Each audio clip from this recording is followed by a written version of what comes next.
Today we're checking out the brand new G-Wolves Fenris 8K Max, a brand new fingertip grip mouse that's hitting the scene. This thing is ultra lightweight at like 22 grams, and this thing is jam-packed with a ton of features.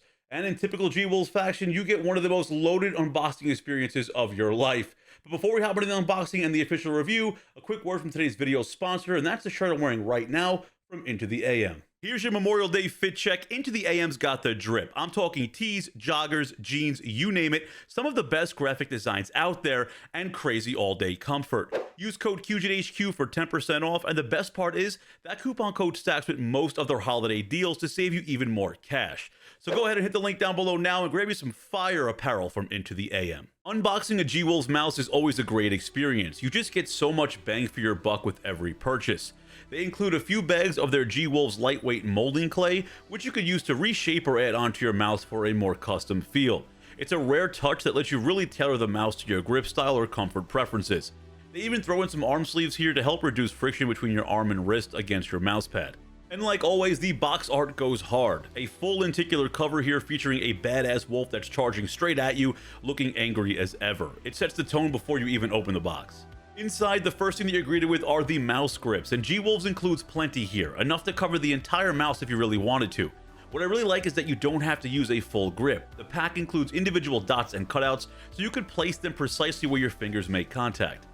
Underneath the grips is a sleeve that's filled with even more goodies. We have a user manual, 3 different dust covers to protect the open PCB underneath your mouse, plenty of extra dot skates, and traditional PTFE footing. Now they've also included a few NFC stickers here. You could just tap your phone to one of these stickers and you could change your mouse settings right off of your phone. This does require the new G-Wolves application, and that will run you an additional $5.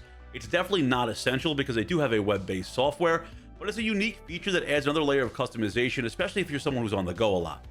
Then we have the hard plastic covered carry case with a zipper around the pouch here, which is a nice touch for protection and portability. Now inside you're going to find a shoulder strap, so you could actually carry this thing around like a little compact gear bag if you're on the go, if that's more your style. Along with that, G-Wolves includes 2 USB cables. We have one white one here that is thinner, and then the black paracord here, giving you some clean setup options right out of the gate. Now you also get the 8K wireless receiver, which is essential for tapping into that ultra low latency performance that this mouse is capable of. Finally, we get to the mouse itself, and this thing is tiny. Not only is it super small, but it's insanely lightweight. G-Wolves lists this thing's stock weight at 22.4 grams, and even with some added footing, I clocked mine in at around 24 grams, which is still insanely lightweight. What's more impressive to me is just how solid this little mouse feels despite its low weight. There is very little flex on the shell, which honestly surprised me the most. It feels sturdier and better built than I expected for something this feather light. As for the grip, out of the box, it's already pretty solid. No holes, just one small line here in the center, which I guess cut down on some more weight. But majority of this is just a non-painted honeycomb pattern that's built directly into the shell itself. And so far, it's been working really well for me. Now, even though this mouse is small, it is noticeably wider than previous G-Wolves fingertip models. And that's a really good improvement in my opinion. This added width just gives you more control, and it prevents that overly cramped pinch grip feel, and that's actually one of the reasons why I like the Pulsar X2F Beta so much. It just gave my fingers more room to breathe and allowed me for a more natural fingertip grip. Now G-Wolves seem to be dialing into that same ergonomic sweet spot here by delivering us a super lightweight mouse, but also a wider one at that. Now this mouse is rocking the 3950 sensor like every other mouse in existence right now, and it's also rocking the blue shell pink dot switches. Now the clicks here are excellent. They're snappy, responsive, and I have zero noticeable wobble on my main buttons. It feels precise in game with just the right amount of tactility.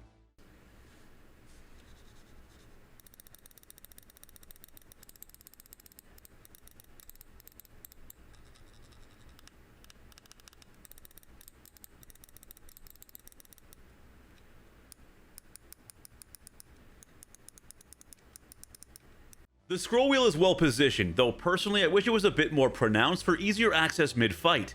That said, it still functions great, with a solid rubberized grip and just enough resistance for clean and deliberate single scrolls. The side buttons are also well placed. My thumb lands on them naturally during gameplay. They don't protrude much, which keeps the design sleek but still makes them easy enough to activate. But one heads up is that if you're planning on adding grip tape in this area, I would be cautious. I noticed on my unit here that the side buttons are flush enough that any extra thickness from this grip tape makes them just harder to navigate and harder to just press overall. You kind of lose where they are on the mouse. So I would definitely drop the grip tape as low as possible here, or just avoid this area when it comes to putting any tape on your mouse. G-Wolves is now using web-based software, and honestly that just makes life a lot easier. No annoying installs, no waiting for updates to patch through your OS. You just plug it in, launch the browser, and you're good to go. And the software itself is actually really solid. You get all of your standard customization options that you would expect, your DPI tuning, profile management, button remapping, and all of your essential mouse settings. But where it really starts to shine here is in the parameter settings. You could tweak the mouse's debounce time as well as the mouse wheel debounce time, which is a nice added bonus. But the standout feature for me here, which I haven't seen before, is this new censored angle tuning. Now, if you're not someone who holds their mouse perfectly straight and maybe instead use a more angled grip, this setting helps compensate for your natural tilt.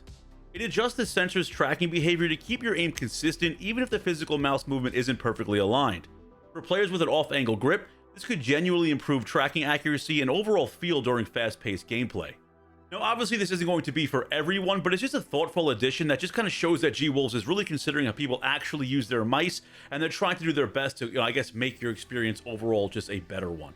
Gaming with this mouse has been really positive for me. Now, before this mouse, I've used a ton of other fingertip grip mice. I just never end up sticking with them because honestly, I have larger hands. They always just feel a little too small, or the buttons are just not lined up properly for me, and I end up either selling them or just never using them again. My hand ends up just feeling cramped using other previous fingertip grip mice. But when it comes to this mouse here, the wider body overall, again, just feels more natural in my fingertips, and I really do enjoy using this mouse. I honestly feel that fingertip grip mice are going to be growing more in popularity, especially as more gamers prioritize speed, precision, and lightweight designs. With competitive titles demanding faster reaction times and more fluid aim, the minimal contact and improved agility of fingertip grip mice give players a noticeable edge. Plus, as manufacturers continue to refine shapes, sensors, and weight reduction, we're likely to see a wave of fingertip optimized mice hitting the market. It's not just a trend, it's becoming a go-to choice for a lot of serious FPS players, and I'm on board for it. This mouse is available in the black colorway that you see here today, as well as the white version with green accents for those who prefer a more lighter aesthetic. Now, the retail price comes in at $159, which puts this in the premium category for sure. But considering everything included in the box and the performance that you're getting, it's a pretty solid value. If you're interested in picking one up, you could also save $10 off of your purchase by using my promo code and the links down below in the description. Well, that's my take on the brand new Fenris Max, but I'm really curious what your opinion is on this mouse overall. How many of you guys out there are planning on picking up one of these fingertip grip mice? And what mouse are you currently using right now at your desk? I'm really curious to see what mice you guys are rocking. See, like I mentioned earlier in the video, fingertip grip mice kind of usually fall short for me. I find myself forcing myself to use them because they just end up being either too small, too cramped in my hand, or the button layout just doesn't really hit. But when it comes to this brand new Fenris, due to the wide body, it's just really hitting home for me. I'm really enjoying my time with this mouse, and I can see this thing sitting on my desk for quite some time. If you guys are new to the channel, do me a favor, hit the subscribe button right now. I have the membership program open as well. You can join the $1 Club today. And that's it for me. Maybe like the video, share it with a friend, and most importantly, you guys stay safe out there. I'll see you all in the next one. Peace out.